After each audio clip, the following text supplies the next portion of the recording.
Hey y'all, it's Sarah. I wanted to run through a couple of cute Dollar Tree finds, Crafter Square finds, that might be fun for you to use in your planner, or really lots of ways.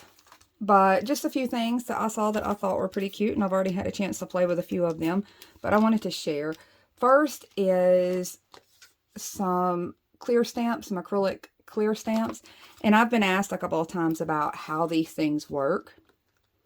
So really quick, I want to show you, I've got the butterfly out of this package, and you can see now I've got ink on it. Usually they're crystal clear when they first come out, and sometimes they'll be printed out, but I think these are pretty clear when they first come out. And it has a really flat back and then the raised design. You're going to need something like this, which is just a little acrylic block. Dollar Tree did have these, and I think that's where this one is from. I don't know. I have not seen them for a while. And these things are entirely re-stickable over and over. You can use them over and over, rinse them off in your sink, and they will stick back over and over for years. I've got some sets that are probably a good 15 years old that still work. And I just got ink all over myself from that. But if you're curious what kind of ink I use, out of all my inks, I happen to find this black one works really well without bleeding through my planner. However, I cannot find this anymore online. So I don't know if anybody knows about this ink, or if maybe it's under a new company. But I've tried my other ones, my Tim Holtz, Colorbach, all those things. I had the best luck with this one, the best images out of this one, but I'm sure there's plenty of inks that'll work. Just take a little time and test it out somewhere to make sure it doesn't bleed through. And I've got a few images to show you off of these, but they had a couple sets that I grabbed. One, I loved this one. Look how pretty those are. This one is something that you could probably get several layouts out of. If you look, this little ladybug right here with the little heart on it would be super cute for February and Valentine's, and doing like a little love bug thing. The butterflies would be great for spring. March and April, if you're looking for some ideas, these might be something you want to think about. They've got this one that's got the really crisp graphics that are a little more on the cartoony side. I love that each one of these sets has some kind of writing on it, because I'm still not a major fan of my handwriting sometimes, so it's kind of nice to have something like this to turn back on if you need it.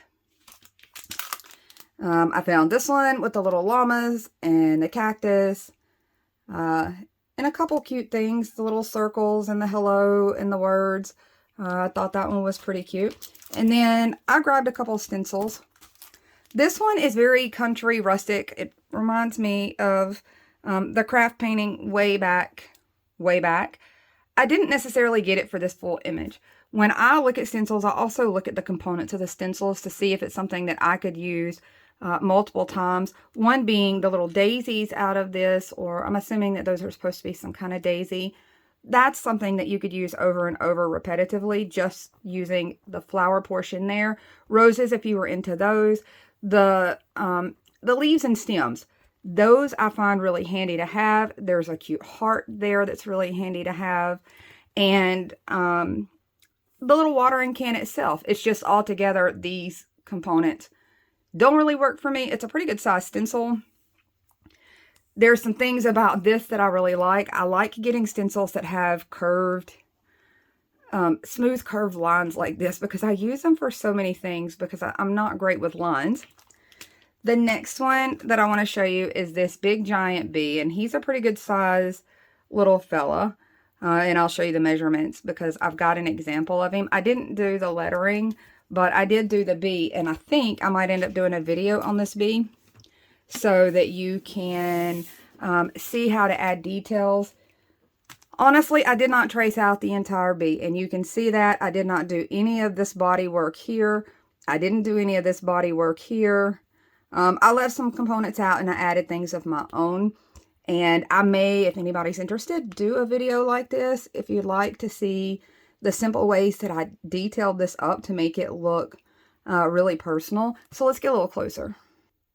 Okay, now maybe you can see some of these details I'm talking about, getting the fuzziness of the bees. Really, it's just knowing which marks to put down and kind of where to put them. It still is not any heavy skill required because we use the stencil for a good majority to guide our bee, and then everything else is just in the details. So he's a pretty good size bee. This is a 12-inch wide notebook. So you can kind of see he's a pretty big boy. And I've got my ruler upside down. It might help if I turned it the other way. And put my glasses on. That would really help a lot too. So he's about 6.5 inches wide. He's a pretty large size bee. This is a really good one that you could get a decent little wall art piece out of, I think. And by the time you add the details, you really could get a fun piece of wall art. And I jumped in a little bit closer so maybe you can see all the way down to the little hairs on the legs.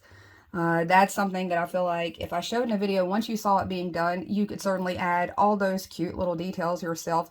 And it really was nothing more than a bunch of tiny lines and polka dots. But it's just knowing how to do the tiny lines and where to do them in the polka dots. So if you're interested in seeing how to get a little piece of art out of this stencil, let me know and I'll do a video to get the detail work of it.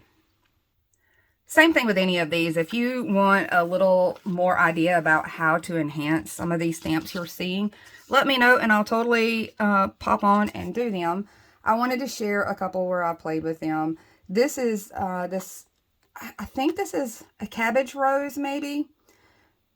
I'm not sure. It's some kind of rose.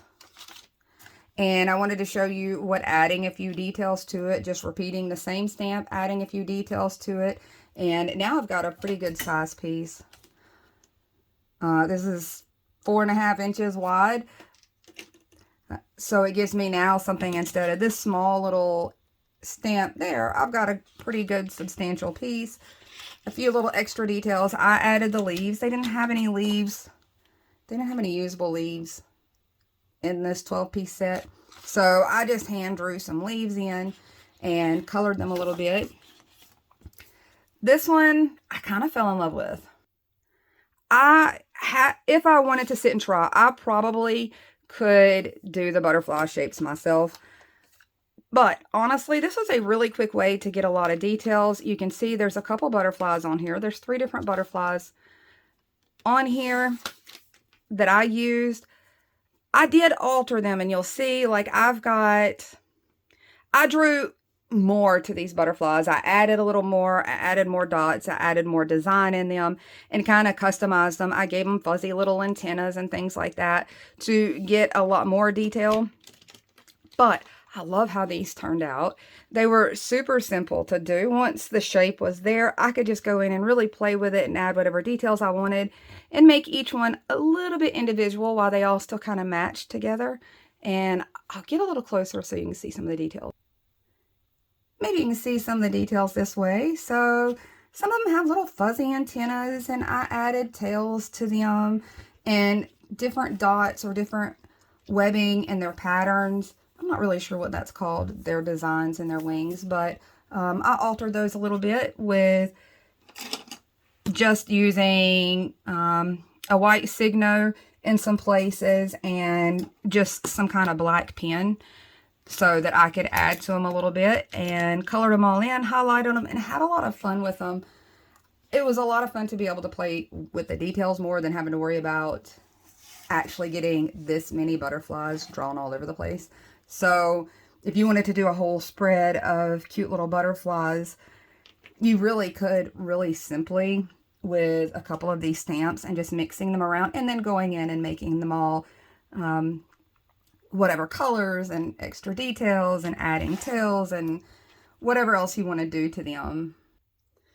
I don't mind doing things like this because in the process of doing this, anybody can color in a stamp.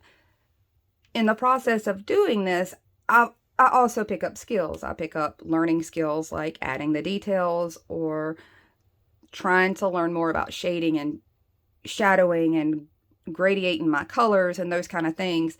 So it takes a little of the pressure off, where I still feel like I'm getting to do it by hand. But it takes a little pressure off of getting the drawing perfected. And I was able to have more fun with it. I even gave one little guy some cute little legs and some little arms. And I had a lot of fun that way. And I think that these acrylic stamps are a fun way to do that, where you can get the opportunity to practice, play, pick up a few skills at a time so that you're not intimidated or overwhelmed.